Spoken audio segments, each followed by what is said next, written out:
अस्सलाम वालेकुम या अली मदद दोस्तों जी तो मैं तव्हांजो पंहिंजो फ़नकार अनवर बाला थी मुझे प्री प्यारो दोस्त भाइरनि जहिड़ो मिठड़ो महबूब मल्हाह जंहिंजो यूट्यूब चैनल है महबूब प्रोडक्शन में माशाअल्लाह ज़बरदस्त एपिसोड ज़बरदस्त स्टोरियों अजकल जो सो हलन पियूं तव्हां दोस्तन के चवंदो हलां त महबूब प्रोडक्शन के सब्सक्राइब कयो, लाइक कयो, फॉलो कयो।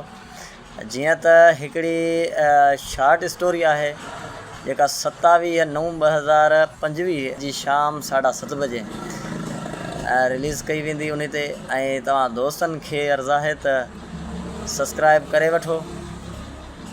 जियां त उन स्टोरी के तव्हां ॾिसो गौर सां समझो ये तमाम तव्हांखे मज़ो ॾींदी दोस्तन ने शेयर कयो जियां दोस्त भी ॾिसन दोस्त भी मौजूद हुजन। वरी मेहरबानी।